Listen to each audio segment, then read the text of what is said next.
Juanico pour le groupe socialiste et apparenté. Merci Madame la Présidente, Madame la Rapporteure, mes chers collègues. Comme j'ai coutume de dire, une proposition de loi en soutien de la vie associative est toujours la bienvenue.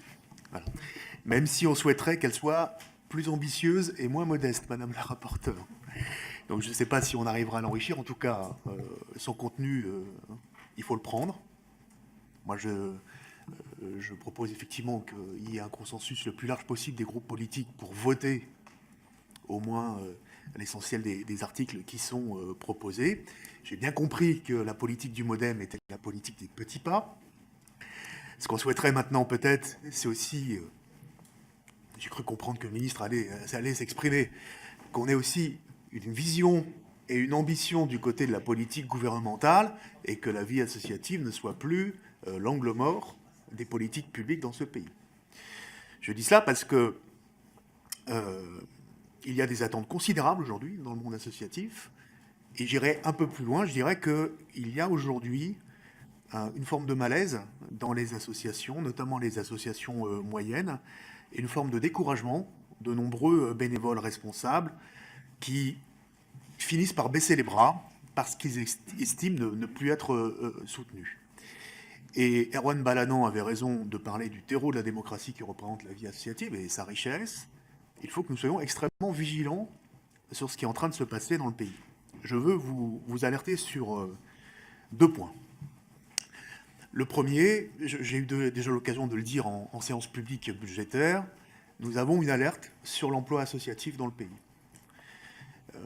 Ce n'est pas que la question des contrats aidés, c'est beaucoup la question des contrats aidés, j'y reviens pas, hein. On a les chiffres, moins 80% entre 2016 et 2019, c'est une réduction massive, mais quand on regarde les chiffres, 3,5 milliards d'euros d'économies pour le gouvernement, il faut bien savoir que sur cette somme-là, il y a plusieurs milliards qui concernent la vie associative. Donc il y a des conséquences directes sur ce qui se passe sur les contrats aidés. Mais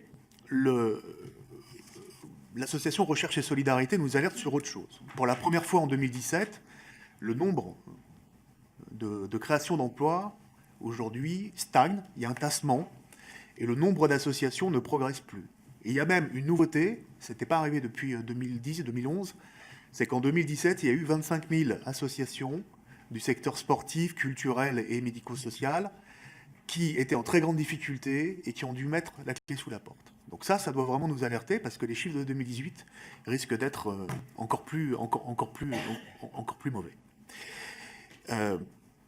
Il y a une autre alerte que la question de l'emploi associatif. Là aussi, j'aimerais vous alerter sur la question de la générosité publique.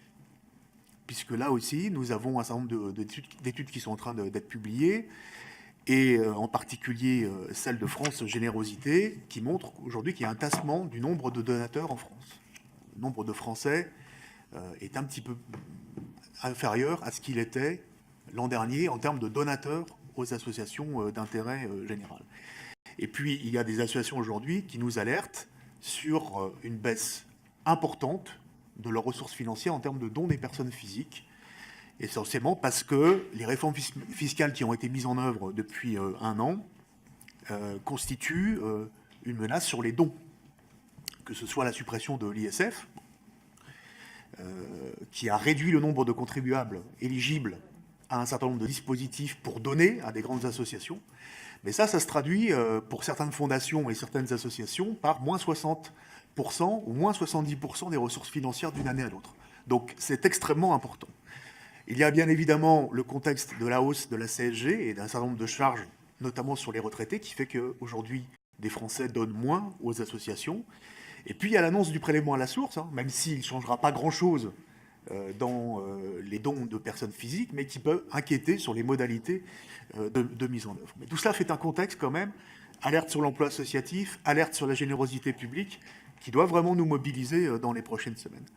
C'est pourquoi, et c'est la seule différence que j'ai, et j'en terminerai par là, avec le contenu de la proposition de loi, je pense que l'article 5, ce n'est pas un rapport au gouvernement qu'il faudrait demander sur l'état des lieux aujourd'hui, sur la fiscalité et les dons en direction des associations.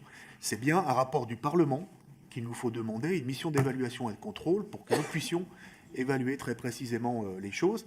Sur l'ensemble des autres articles, Madame la Présidente, Madame la Rapporteure, mes chers collègues, nous avons une appréciation positive, en particulier des 2 dispositions qui avaient été censurées injustement par le Conseil constitutionnel au moment de la loi égalité et citoyenneté, à la fois sur les comptes inactifs et sur les biens mal acquis.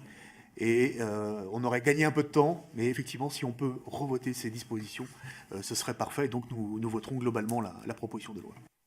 Je vous remercie. Pierre Morel-A-L'Huissier pour le groupe UDI.